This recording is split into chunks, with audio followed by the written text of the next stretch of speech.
मराठी लघुलेखन 100 शब्द प्रति minute. 5 second. Start.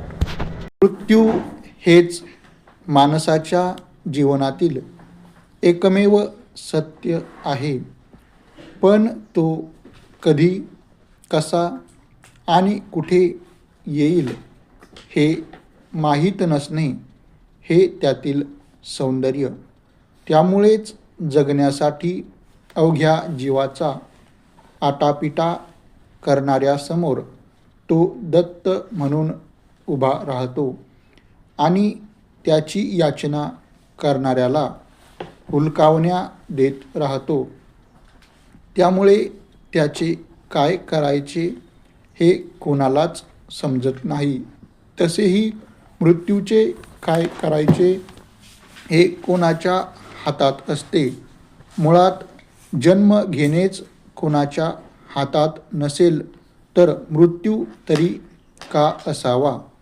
जीवन कोणीतरी दिले असेल तर मृत्यूही तोच देईल. ते संपवण्याचा अधिकार नैतिकदृष्ट्या कोणालाच असू शकत नाही. हा एक मनप्रताप. वेगवेगळ्या धर्मांनीही त्याला दुजोरा दिला आहे. तर वादे वादे जायते तत्वबोधाः करत दुसरा प्रवाह नेमके विरुद्ध सांगून जातो. त्याच्या मते जन्म घेणे कोणाच्या हातात नसले तरी जगणे हे लोढणे झाले असेल तर निदान मृत्यू तरी त्या व्यक्तीच्या हातात असावा. वेदना सहन करत कोणावर तरी भार होऊन जगण्यापेक्षा एखाद्याला मृत्यूला आपलेसे करावेसे वाटले तर त्याला तो हक्क असायला हवा. आपल्या जीवनावर फक्त आपलाच अधिकार असेल तर ते कधी संपवायचे तेही आपल्यालाच ठरवता यायला हवे. परिच्छेद. आपापल्या जागी योग्य असलेले हे दोन्ही मतप्रवाह पुन्हा एकदा चर्चेत आले आहेत.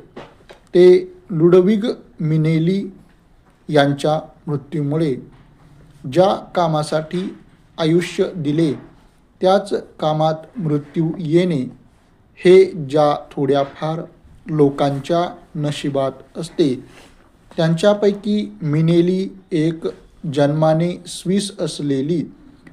लुडविग मिनेली यांनी व्यावसायिक पत्रकारिता केली, कायद्याचा अभ्यास केला आणि 60 नंतरचे सगळे आयुष्य मनुष्यमात्राला सन्मानाने मरण्याचा हक्क मिळावा यासाठी डिग्निटास ही संस्था स्थापन केली.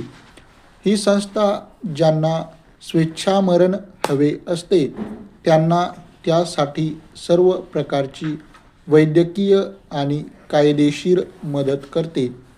ज्याला स्वेच्छामरण हवे असेल त्याला ते मिळवून देण्याआधी संस्था त्याला वेगवेगळ्या अत्यंत काटेकोर निष्कर्षाखाली पडताळून घेते. त्याला गंभीर वा असाध्य आजार असणे, असह्य वेदना होणे, त्याबाबत वैद्यकीय तज्ज्ञांनी कागदोपत्री पुष्टी, त्या व्यक्तीची मानसशास्त्रीय पडताळणी हे सारे केले जाते.